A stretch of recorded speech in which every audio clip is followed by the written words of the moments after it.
Shaunak Sen, director and producer of All That Breeds. This is such a gorgeous documentary about two brothers who run a bird clinic in Delhi and rehabilitate primarily black kites, this bird of prey, and they've been heavily impacted by the pollution in the city. And I know you discovered them during a Google search.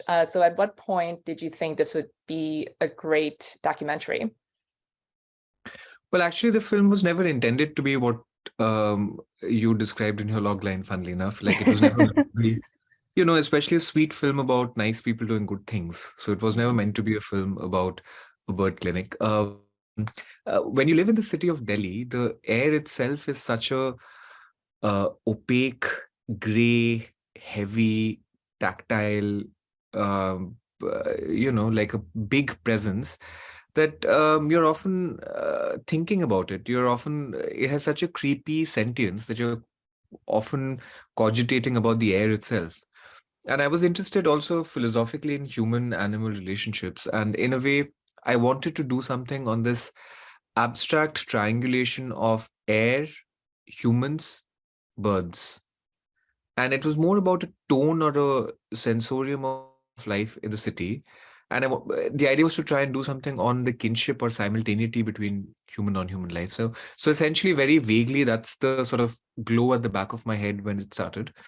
And essentially, this one day when I was in my car driving, I had the distinct impression of seeing this black dot in the sky fall to the ground, which is a black kite, a bird, fall to the ground. And I just happened to Google where do birds that fall off go, and I realized that there were many of these every day.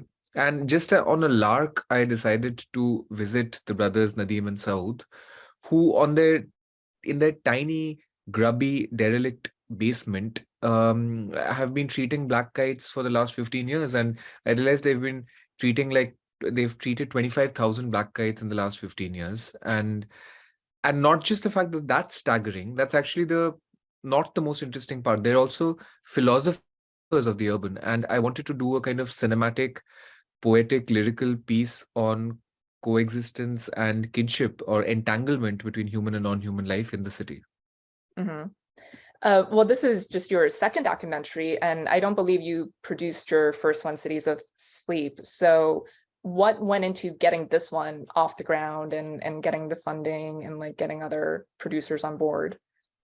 Well, I learned the hard way, It's like in the first one, when you realize that you need to have more control and you figure out things about that raising resources is a slow accretion. And it's actually better that way. You figure out things like, what is good money and what is bad money. And most importantly, like, I think my one learning that we fully used in this film is that a kind of concatenation between grants, equity, and so, it's a mixture of models help. And in our case, what we did, is it okay if I go into the weeds of it? Yeah. So in the first year, when we were largely in development, we were predicated mainly on on grants. And we got grants from Sundance and Tribeca and IDFA and Catapult and so on. And that really helps because there's not a huge time pressure on you, right? After that, we went, like, you become a pitching machine across various pitching forums, and then you meet various possible partners and so on. And we were fortunate enough to first strike a very long-lasting partnership that's still ongoing with Rise Films, and Teddy Leifer became a producer. And then finally, we had a studio called Tangle Bank Studio, which came on board and which became the primary financiers. So it was a slow kind of accretion. And I think that kind of a thing worked better because different rhythms of the film's production, I think, also require different collaborators. And in that sense, I think it like worked well. Mm-hmm, for sure. So when did you guys start filming? Because I know it took a couple years, right? 3 years, actually. We started at the very beginning, actually, on the 1st January of 2019.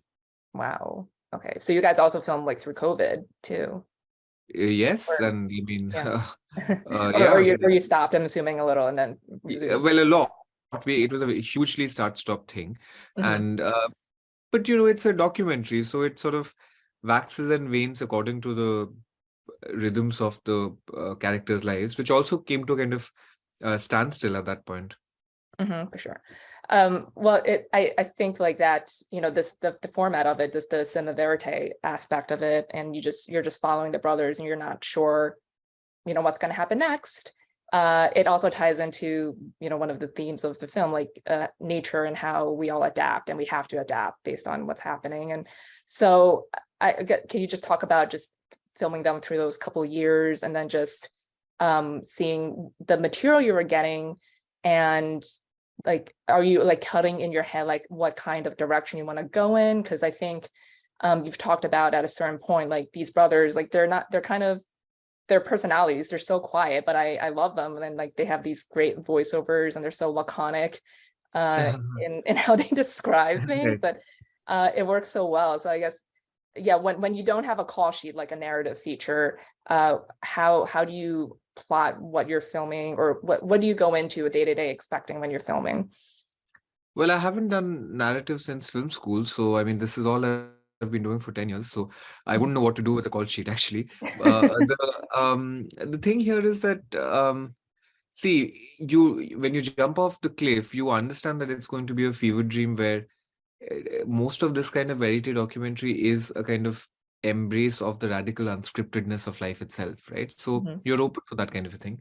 The thing to note about this particular film is that we decided that the conventional verite observational form will not be the kind of front and center form for this, because what we did was that we also have this whole panoply of shots of animals, right? These slow languid pans, these really languorous slow tilts and tracks and all of that. And the thing is that we realized that the outer container or the outer shape aesthetically of the film has to be that of a fiction film. So it looks like a fiction film, right? We use tracks and cranes and dollies and all of that.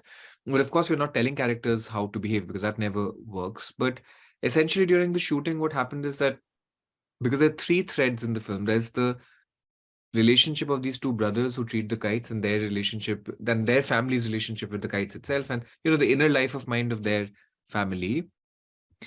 There's the political of all the volatile stuff that's happening on the streets right outside because Delhi was going through such a tumultuous and turbulent time in those 2 years. And thirdly, there's the ecological, which is the broader kind of rubric, which is wrapping the whole thing. In the first year, after 6 or 8 months of shooting, I realized that so for the first 8 months, I was shooting handheld. And handheld sometimes feels a bit restless and anxious. And because the characters are so contemplative and meditative, it was clear to me that eventually that I had to move to a more fluid style of shooting. So we actually we trashed about 8 months of shooting and started afresh again with this new kind of a more cinematic style. And after that, it's like a fever dream. It's like a free fall. It's like things keep happening, and really the hard decision is when to stop, not how to shoot or when or what to shoot. It's always when to stop. When do you think you have enough of for a 90-minute? So when did you decide we have to stop now? And When we all reached a critical mass of exhaustion and the producers reached a critical mass of impatience. No, but I mean, jokes about I mean, we always had a kind of, I had some of the beats in my head. That's what you always do, right? You have vague kind of beats in your head. And you know that once the nerve center of this one thing has been hit, you know that you have a vague kind of a parabola or a trajectory of things. And so I had a vague sense of that. And I was often shooting and editing simultaneously. We cut the film in Denmark, in Copenhagen, actually. And and we had booked the time of the editor there. And Denmark is not a cheap place. So that sort of put a automatic deadline on things. Yeah. I want to go back to the visual language of the film, because I love the juxtaposition of, again, it goes back to like the interconnectedness of like humans and nature and animals, but like the brothers, they're working in this tiny cramped room. And then the next shot, you just see these birds, the kites, and the open grand skies. Right. So when did you lock in on that contrast? Well, I think we were vaguely aware of it during shooting, but we really drilled down on it, I think, in the edit when, let me put it this way, the structuring logic of the film, of the edit actually, is we keep cutting, we keep vacillating between one extremely claustrophobic, cramped, stifling place, which is a basement in which the brothers work, which immediately cuts to the open, wide, expansive skies of the city. So the open. So we keep going between extreme claustrophobia to extreme. So it's a little like inhaling and exhaling. It's a little like breathing, actually. And once you figure that out, that sort of gives a kind of a temporal and a tone rhythm to the film. So that became a kind of structural, because you can lean into both fully, right? When you're in the tiny place, you can really lean into the claustrophobia of it all. And when you're open and shooting the vistas of Delhi skies, then you can really lean into that. So that sort of helps, any kind of a boundary condition helps in structuring a film. And that sort of a thing really helped. Other than that, we just, like, I was certain that I was more sure of what we did not want to do. We did not want to make a nature or a wildlife doc. We did not want to make a regular socio-political, in the sense that a conventionally front and center politics sort of a film. And because it is there, but it's there obliquely. And thirdly, we mostly did not want to make a sweet film about an NGO of saving birds. So it had to be cinematic, it had to be dark, and it had to be nuanced and sophisticated. So that was the plan, and the form had to follow that instinct. Yeah, for sure. There's not a lot of like preachiness or like even like doom and gloom about it at all, but it's all there. Well, lastly, it's been a year since, excuse me, the film premiered at Sundance. It's been so successful. Congratulations on the Oscar nomination. How are the brothers now? Where are they now? How's things going with them? Well, I mean, all of them are back in Delhi. Nadeem went back to Delhi soon after. They were really thrilled. I mean, all three of them came to Cannes. At this point, Nadeem has gone to almost as many festivals as I have, gone to a ton of festivals, to the point that I think now he's a bit surprised when there are screenings without him, no matter where in the world. Like, why didn't they call me? Like, yeah. And he came for the Film Forum opening in New York. He came now to again to New York for Cinema Eye and so on. So, and he's going to come for the BAFTAs now, and they'll be there for the Oscars. So they're thrilled about the travel. They're thrilled about the fact that there's a huge spotlight on their work and on the ecological thing that they've devoted their lives to.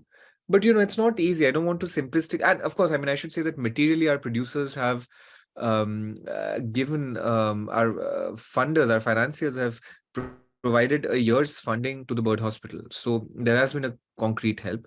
But having said that, I don't want to simplistically kind of like make it sound like, look, they're like three Don Quixotes who, like, every bird that flies off that basement is a miracle, right? And their life is not easy. It's financially and emotionally very demanding.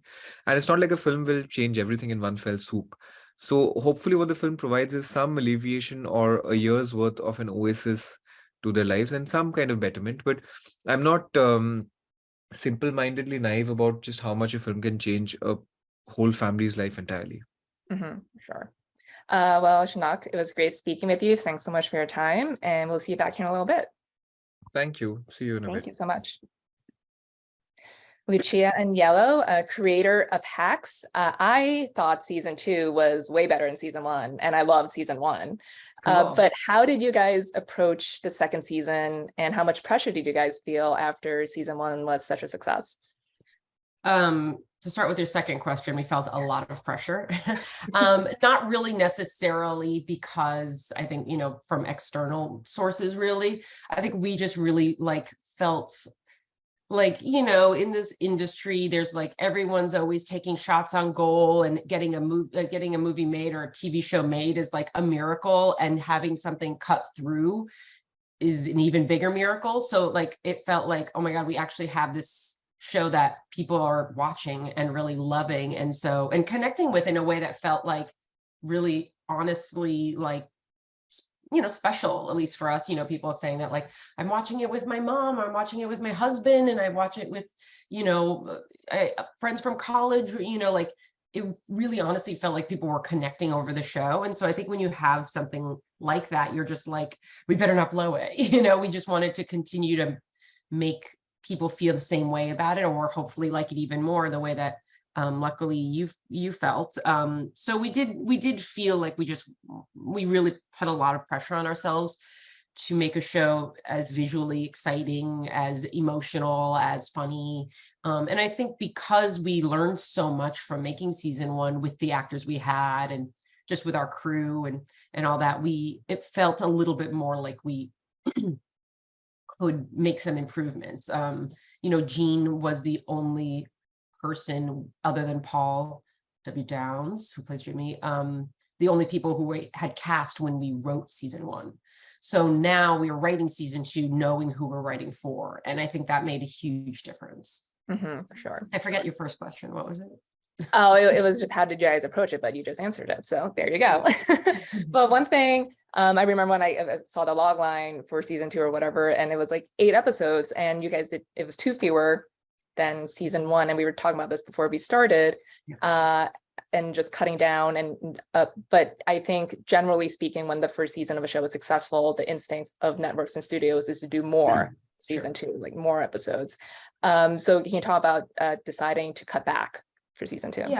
Yeah. I mean, I think, we've been really exceptionally lucky with everybody at HBO Max and our studio Universal, where they really say, what do you want to do this season? What is the story? How do you want to tell it? And so it just felt like, we wanted to reestablish the world in the first episode, like the relationships, the Vegas of it all. But then we really did want to get them on the road. It just felt like exciting, and it is the thrust of the season. And so it also didn't feel like you wanted to see them on the road exponentially. Like, it felt like that had a moment. And then once she actually figures out her new special and her new hour, it also, that does feel like, and I think this is true in real life, once you crack it and you got it, you're now like, it's still exciting. Let's get it on tape. Let's shoot this special. Let's like get it before it kind of starts to get diminishing returns. And so it also felt like in the story, once she figures it out, you want her selling it, you want her back in LA, you want her shooting it. And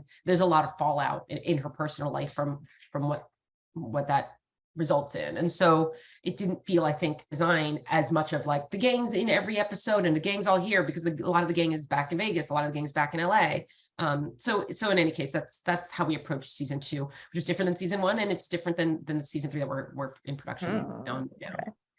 Okay. Well, another aspect I love about the show is like it's just 30 minutes, and I think like in this era of streaming with no commercials, a lot of shows, they extend their runtime, like comedy especially, they do like an hour, or like, even 40 minutes. I think you've had some like 36, 40 minutes, but mostly you guys stick to 30. And I think that also fits with the pacing and the timing. But you guys also accomplish a lot. There's a lot of intimate moments in the episodes, or like even long scenes, like Ava and Deborah's conversation in the cruise ship episode about sexuality. So have you guys ever, gotten like notes from like the studio or anybody about like, oh, making an episode longer? Or have you guys always been like hard on like, no, we're going to stick to 30 minutes if we can? The only episode, I'm going to expose them all. The only episode we really had serious conversations with the network was in season 1, actually, the second episode, where the salt and pepper shaker and going out to the desert and helicopter and all that. That was the only episode that we really had some serious conversations about cutting it down, and they felt that it was too long. In the end, we did cut a lot of time from it, but there had been discussions of like, should this be 2 episodes and all that. But in the end, we kept it as 1 episode. That was a little longer, one of our longer ones. But other than that one, and I think that was especially because it was the second episode of the first season. And I think people are still deciding, do I want to invest in the show? Do I like this show? And we didn't want people to feel like it was languid in any parts. So that's the only time I think that we ever really like had like other people talking to us about runtime. But otherwise, I will say, of the 3 of us, Paul, Jen, and I am the person who is the most like cut, try to keep it tight. But mostly I think because, all 3 of us, but come from, like, Jen comes from also, she worked on Good Place and Parks and Rec, but Paul and I, for 5 seasons made Broad City, and Broad City is like 21 flat. You know what I mean? Like, that is tight. You're talking taking out breaths here and there to make it really, really tight. And that also, I think there's a feeling there. And I think that there's just something that like feels more kinetic and more comedic and, about something that is tight. And so, that kind of background, I think, gives us a certain discipline when it comes to not being too indulgent in a runtime. You still, I think the show isn't a Comedy Central show, and it does want to take some moments, like, when Deborah's replacing her soda machine, like that's a 40-second scene with no dialogue, and so we do choose our moments to be patient, but a long run time as a viewer, I feel it, and I'm like, oh god, how much longer is this episode? So yeah.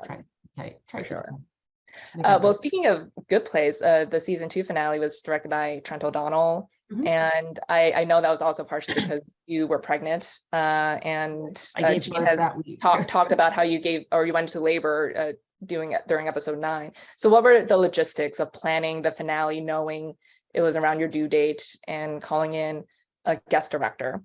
Yeah, because we knew that Paul also would not potentially be available. Exactly.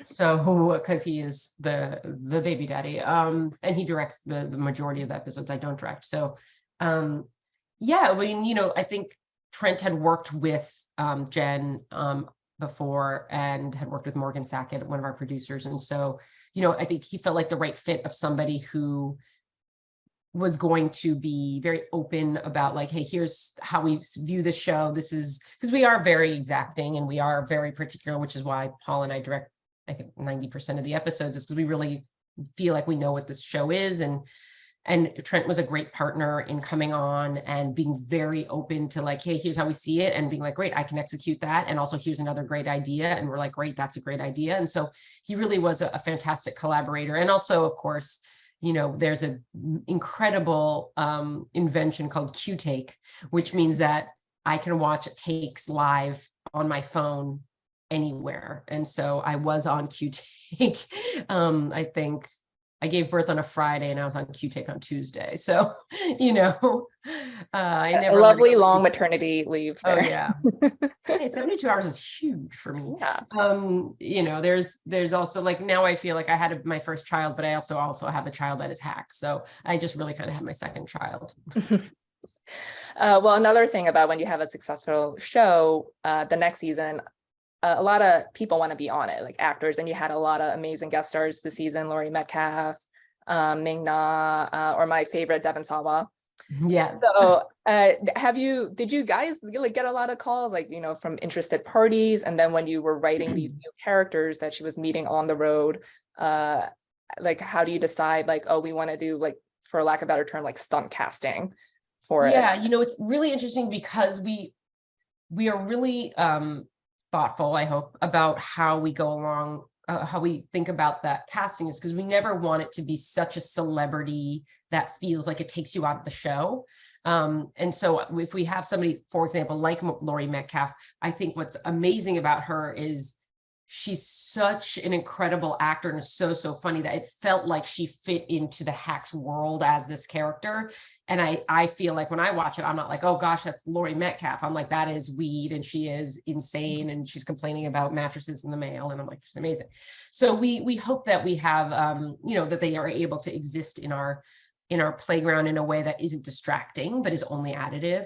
And sometimes we write towards certain people because maybe we've heard that they like the show, and then sometimes they say yes, and sometimes they say no. And then sometimes we write without having any idea if they like the show, like Laurie, and we wrote that part for her. And she luckily had a relationship with Linda Lowy, who was our casting director at HBO Max. And she said, hey, listen, there's this part, it says, think Laurie Metcalf, would you be interested? And she said, well, let me read it. And that's how that happened. So sometimes there's just, like, the universe says, here you go, sweetie. And other times, like somebody like Devon Sawa, like that, we didn't write that part for anybody in particular, and he read for it and was so fantastic. And that was just a kind of more typical casting route. So yeah, it really can happen in any way. And we have some really great guests also in the season 3 and in ways that I think are going to be surprising and yeah. Mm-hmm. Well, what can you tell us about season 3? Paul has already said there's a 1-year time jump. Yes, there's a 1-year time jump. And what else can I say? I'll say, I guess that Deborah, because of the success of the special, which is how we left the last episode of season 2, the success of the special has given her newfound relevance, cultural cachet. And she's more famous than she has been in a really, really long time. And, I think she did something kind in a lot of ways. And also in a way that is, I think, self protective in letting Ava go, but I think the newfound relevance kind of throws that into question whether or not she feels like she really can be without her. Mm-hmm. And how's Ava striking out on her own? She's doing great. She's actually doing fantastically well as well. Okay. And my faves, Jimmy and Kayla. Oh, they're there, sweetie. Jimmy and Kayla, well, they've struck out on their own, as we know from the finale. They have their own firm now. They're good. They do have their own firm. Yes, they are starting their own little operation, and they like keeping it nimble, or so they think. Nice. Well, I can't wait to see it. Lucia, thank you so much for your time, and we'll see you back in a little Joyce, bit. as always. Okay, bye. Thank you. Joe Farrell and Whitney Hodack, producers of Weird: The Al Yankovic Story. This originally was a Funny or Die bit from 2010. And I know Weird Al over the years has played it at his shows, and he said like, oh, we're not going to turn to a feature film. But did you guys at any point over the almost decade long time span try to convince him to turn into a film? Well, it was always one of our more popular videos, but no, it was not a decade-long campaign. We knew he played it at his concerts and fans would come up to him. And it really was Eric and Al coming to us. They asked for a meeting and we didn't really know why, Mike Farrah and myself, and they met us and said, we think the time is now to make this a real feature, and let's take a fake trailer for a fake biopic, a real movie for a fake bio. And so we were in with that, and thus began the sort of journey to get the film made. Mm-hmm. Whitney, what was your reaction when they came to you with that? Well, it was great that they were able to provide like a fully written script. It's super easy to respond to something when it's already laid out for you. And after my first read, I was just like, this is bananas. And you can totally see like where they were going with the influx of biopics that we've seen for musical celebrities throughout the last several years. It just was like, it's like so Al to do a movie, a parody biopic, it's just so Al. It's great. Mm-hmm. Sometimes it's not always the best idea to stretch like a 3-minute bit into a 2-hour movie. Did you guys have any reservations about that?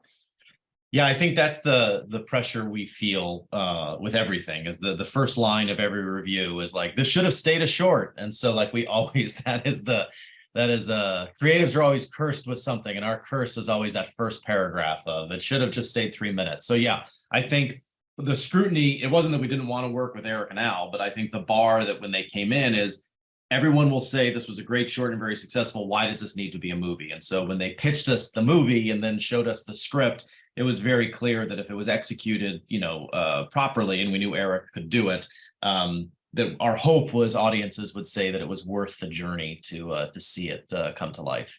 But yes, so that is always you've identified the thing that keeps us up at night. Well, what was the pitch process like in getting Roku on board? Just shopping this around, and yeah, it is a true Hollywood story. I can reveal the details because Al has reviewed them publicly. We did take the project. We pitched to many outlets, and everyone passed.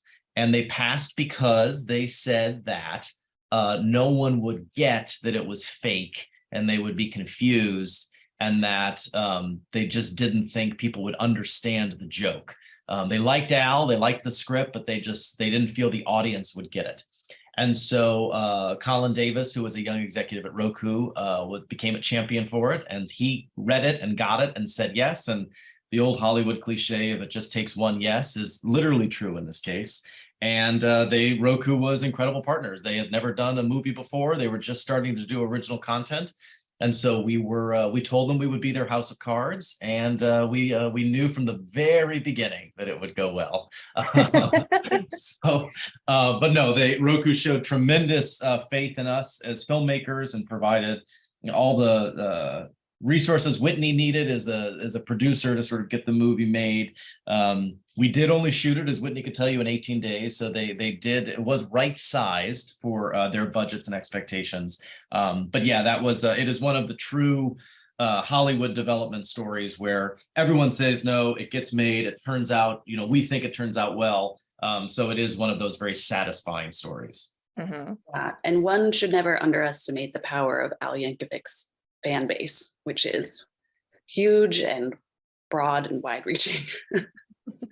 They would have just done like crowdsourcing or like a fundraising for it if no exactly. one. I feel like Yes. we could have gone that route if we. I know Al and Eric have said they went out to Daniel Radcliffe to play him, and in the short he was played by Aaron Paul. So were you guys part of any of that discussion about whether or not to just cast the people who are in the short or just start over wholesale? Yes, so those were early sort of conversations. I think there was such good vibes from that original video. They wanted to sort of check in. I think Aaron Paul felt that he had aged potentially out of the role, and so he had wanted to potentially do a cameo in the movie. But it's a very friendly relationship with Al and Aaron. And then Daniel was the next person we sent it to, and he said yes. He read the script and said yes, and truly a remarkable story of dedication to a project. He read the script, excuse me, and said, I love this. I want to, as long as my schedule works, I will do this. And to his word, as we tried to figure out financing and where it was going to go and all that stuff, it took a while. And he was just steadfast of, if I can fit this in my schedule, I will do this movie. And that was that was an amazing sort of thing to have as producers in our sort of back pocket, knowing that Daniel would do the movie. Mm-hmm. Yeah. Well, Whitney, from your perspective, you guys had to do it in 18 days and you're waiting to see if it lines up with Daniel's schedule. So were you like freaking out at all? Like this won't work out? Like, was there any chance that you could, push the shoot dates or get extra days? Here you go, Joyce. Buckle up. Let's go. Let's hear it. The movie was greenlit right up against a window that Daniel was actually available. So like our prep was also very fast, and Dan had a hard out. And so our schedule was a little bit longer initially, but we were fighting time and we were fighting budget. And so I will say, like Funny or Die, we are very nimble. We are very like efficient producers. So there was some nervousness, but also in our wheelhouse, it's kind of like what we do. So we were able to figure it out. You can't do something like that without that express buy-in from like Eric specifically. Like when we had the conversation with him about doing this in 18 days, I remember he just was like, he didn't freak out, but he was very, he took pause, and Al took pause. And I was like, you guys, we can do this if everybody gets on board with this. And he thought about it and he was like, yes, we can figure this out. So we, in conjunction with every department head and every player, Dan included, just like embraced the challenge, and they figured it out. And it's not to say that we were doing insane long shoot days either. Like we didn't have the money for that kind of overtime. So it was I feel like it was an ethical shoot. Very important. I feel like our crew was not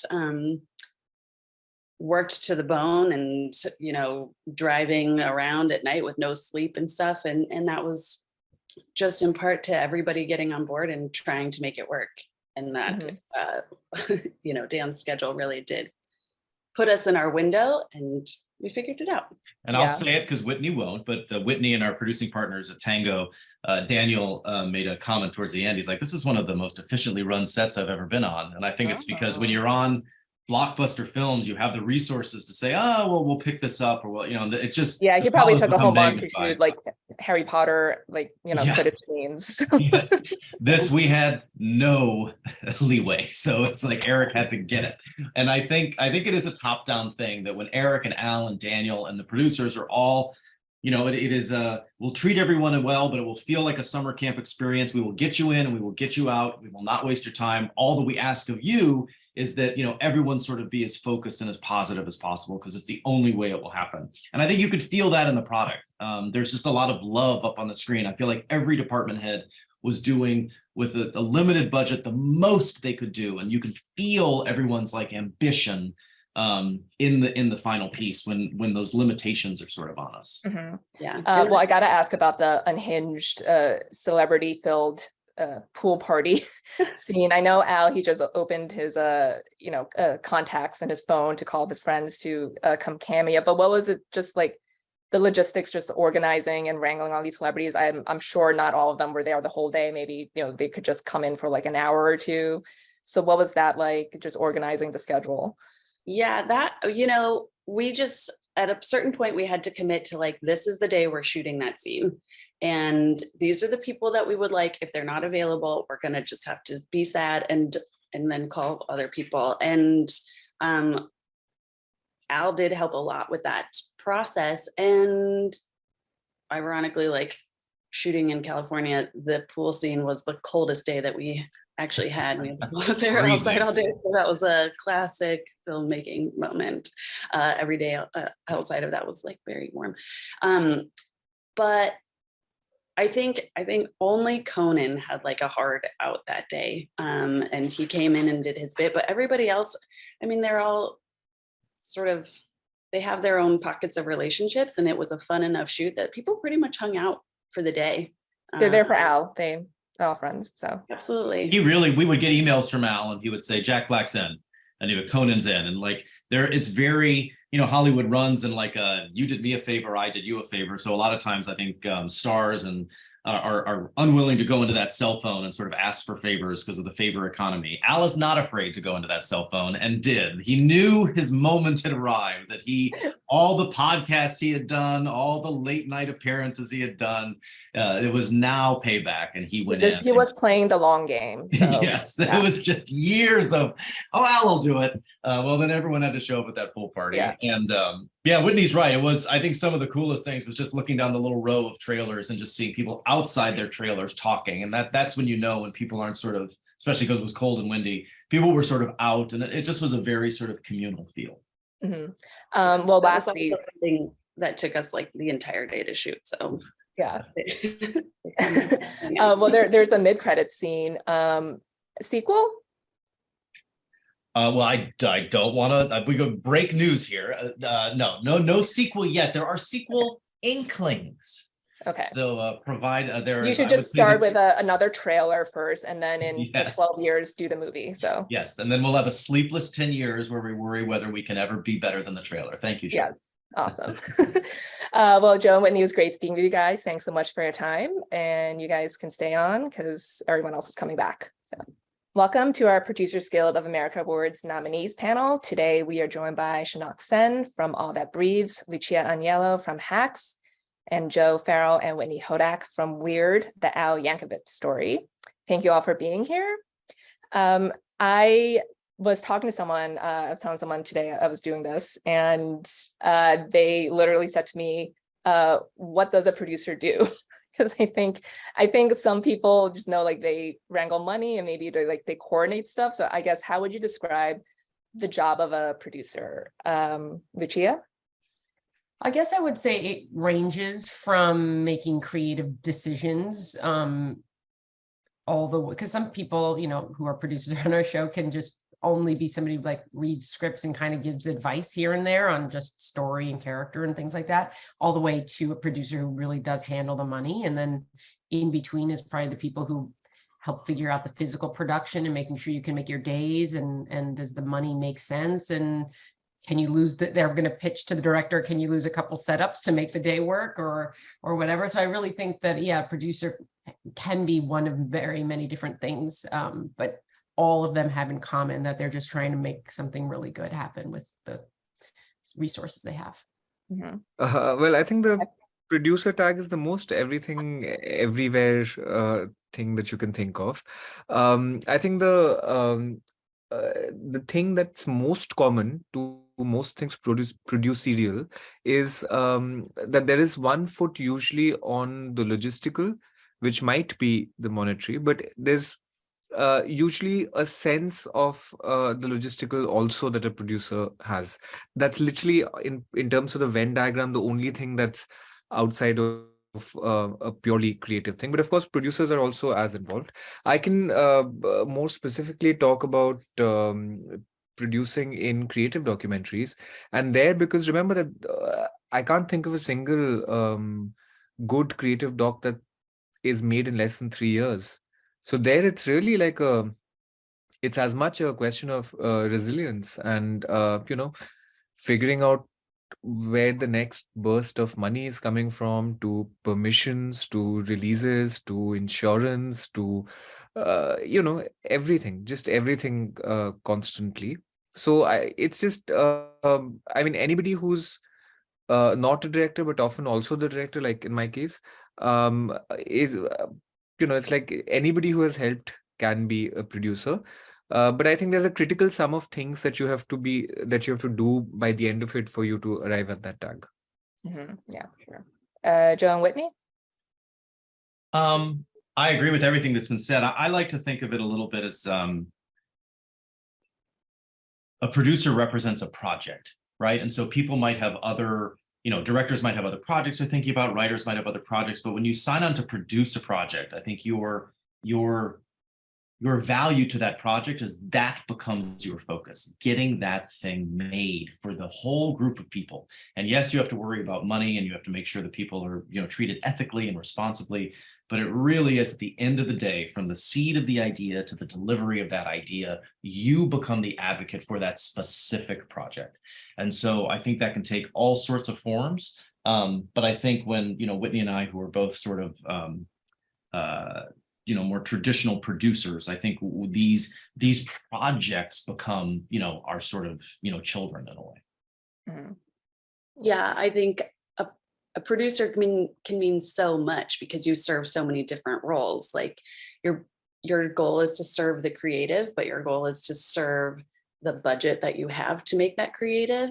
And your goal is also to serve the people that are there making the product for you. In many ways, you become a therapist sometimes, and you just become like, you're just like flipping through your Rolodex of skills that you have to get any particular project done. And like, who do you know who can help and who's the best fit for all of these different roles that you have to hire? Yeah, I mean, you guys so often also have to put out fires and like solving issues on the fly on the day of. So what has been the hardest decision you've had to make on a set? And what was the easiest decision? Like you just could not believe everything was working out so perfectly, or, someone came to you with something and, it was like an easy call. Shaunak? I think the toughest thing is to accept mistakes. When you think that what you've done is not ideal, but it can pass, then the test of character to say, well, okay, let's do the other thing that is more expensive and resource intensive because it will make something much better. I think that's really the toughest. So listening to the tiny voices in your head, really. In terms of the easiest, I think, well, I think the easiest thing really is also the same thing. Like, it's like when something is going along well, it's easy to support it. So in a way, those two are pretty interlocked. Yeah. Joe, Whitney? I think the hardest thing for me on the side, when Joe and I work together, he is more on the creative side and I'm more on the logistics side of things. And so for me, I always want to be able to give our creators as much as they want, but there's always that limitation of time and money. And finding the places that you can accommodate things and the places that you just like can't make it work. It's all at the expense or the benefit of the final product, and being the person that has to be like, I can't find it for you. It's like, it's awful. It's a terrible feeling. And the easiest part of this job is when you're working with creatives that are really good at coming up with solutions when they know their limitations, and when they have ideas that maybe are outside the boundaries, but I finally get to say yes. I love that. Yeah, I think the hardest thing for me was the first time I was on a set as sort of an EP, and it was day one of a shoot, and I could tell we were running a little late, and the crew looked over, and I could tell that they weren't rude about it, but they were testing me to see if I would have the courage to say, that's the day, like we simply have to move on. And I think they're just, and I said it, and I am, as Whitney can tell you, you guys, I'm such a people pleaser. So like it was loath, but I could tell we had a long shoot ahead of us, and they were testing me that first day. And so, that was the test, and I passed it. It was painful, but we did have to move on. I think to Whitney's point, the easier ones are when you have that partner in the creatives where they trust your no as a no, and it's our job not to just say no reflexively. When you have that sort of relationship where they know you're trying with everything you have to say yes, so that when you do have to say no, it's a real no. And also, I think projects that you love creatively, it's a miracle when anything gets made. So you have to love it every day, because it's such a miracle to get something made. So I think the easiest things for me is when you love it initially, and then you just love it every day, even when days get tough. Weird is a good example. It was a good idea when we heard it. The reason we kept fighting for it to get made is because we knew it would be good. And those are the fun projects, not projects where you should do it because it makes sense, because you might make money. Those are always death. It's when you feel it must be made.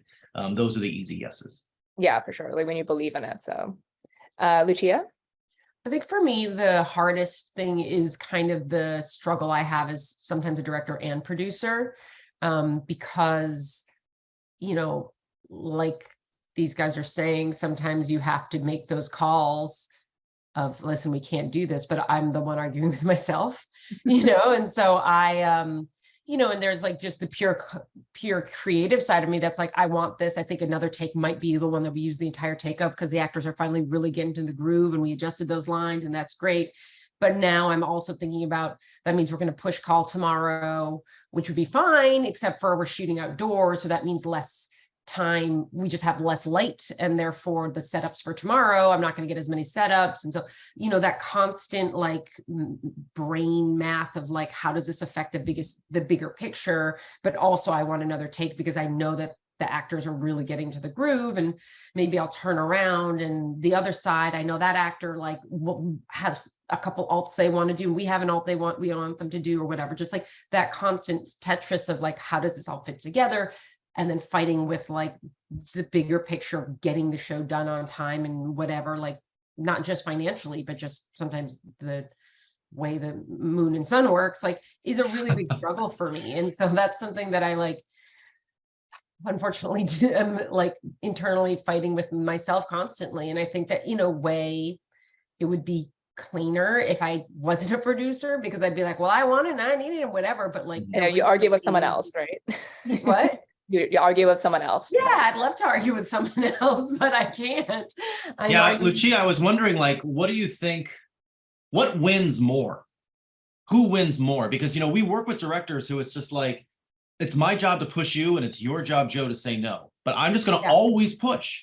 But when you're the Jekyll and Hyde, because sometimes that knowledge can drive you crazy. So who wins? It drives me insane. And there's definitely both can win. It really does like come down to me doing the grand math of the show, the scene. Is this scene more important? Is that scene more important? Is this person need more take? Like all of the math that I do then gives me an answer that I decide, but it can be either one. Sometimes I do it for the production, and sometimes I do it just for what I think the show needs. And, it's a little easier for me when it is actually just money, because I'm like, well, I'll have to take it out of one less cool song later, and the music budget's going to have to come down. I'll have to take it from there. Like there's some times that I'm like, we can figure out a way to figure that out.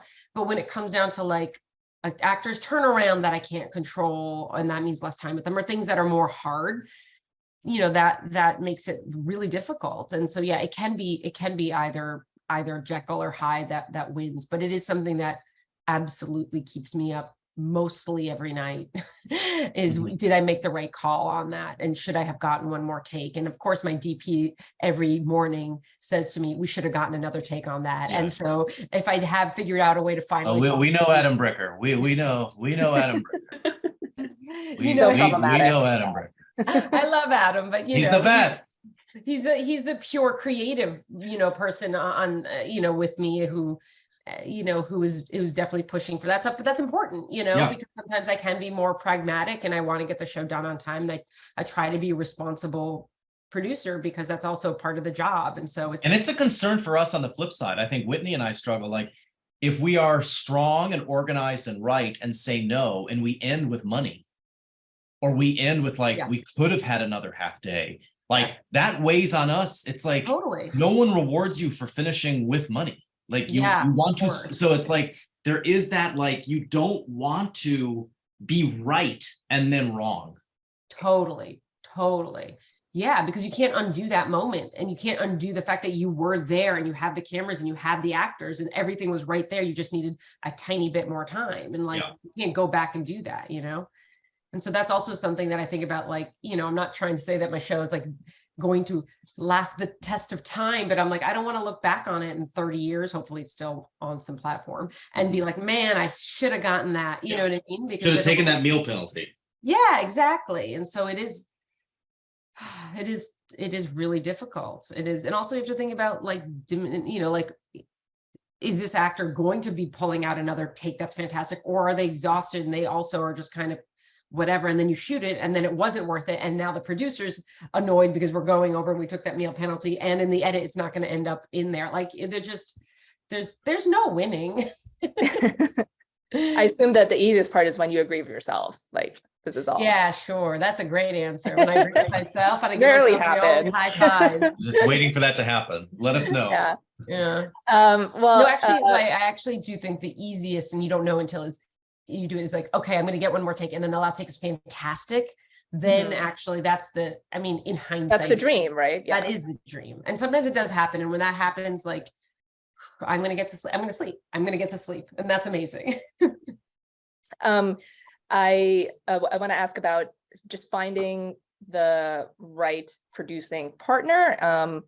And what do you guys look for in a producing partner? And then I know, some of you guys like Joe and Whitney, you're working together and you collaborate with the same people over and over again. So what do you guys look for in a good producing partner and someone you want to work with again? Let's start with Joe and Whitney. Well, we were very lucky, and Whitney could speak to us. We had great producing partners on Weird with Tango. They were incredible. I think we pride ourselves, because our resources are very often limited because we work in comedy. We pride ourselves on just working to the bone, and Tango in many ways outworked us on, they were incredible. So I think you're just looking for motor and decency. Whitney. Yeah, and Tango was so passionate about the project. You need to have other people that care about it as much as you do. Otherwise, as has been mentioned on this panel already, it takes a long time to get this stuff made, and it takes a lot of patience and a lot of energy. And for us, we were so lucky that we found Tango and that they agreed to stay on the project with us through the entire time. Our producers, Leah Boomin and Max Silva from Tango, were just workhorses. And that made all the difference. Shaunak, you're speaking before about finding Rise and getting grants and connecting with Teddy Leafer. I think for me it's basically taste and decency. Taste is just such a big thing, so often it happens that the person you get on well with and everything feels great and the terms and conditions seem very fair, but that one moment where they say, I don't know if this is working, and you feel like, the very predicate of what you love in cinema or what is cinematic differs. That's a really difficult kind of a dissonance to really work with. So taste and decency at the people who are nice, especially for long projects. I mean, it sounds silly to say this, but if you're meeting somebody for 3 years, you want to have to, you must want to meet them, and decency over brilliance any day. Yeah, you want to spend time with them working on this for 3 years. Yeah. Well, Lucia, you're 3 years in on the show. What about you? Yeah, I think the same thing that these guys are saying is, people who really like believe in the project and, help make decisions like that, just make the best product and aren't always looking at just like, the bottom line or the money or figuring out the, like that are like, you should actually get this better location because it's better for the story. And also like, just the vibe of wanting to, oh, they're doing explosions here at Universal. I forgot. I was like, what happened? But I think also like, like Shaunak is saying, is like the personality of like wanting to spend time with each other. And I'm sure Whitney and Joe, like you guys, especially since you're saying you kind of do different things a little bit, and also the same thing, like being able to be like, oh, this person and I just literally just work well together and want to be near each other. And like, it makes a very difficult job easier. I mean, I'm sure you guys feel that way. Mm-hmm. Whitney and I hate each other, but No, well, we definitely got that after today. So, well, guys, it was great speaking with all of you. Thank you so much for your time, and congratulations on all your projects. Thank you. Thank you so much. Good luck, everyone. Yeah, you too. Yeah, good luck. Hey guys. Have a good one.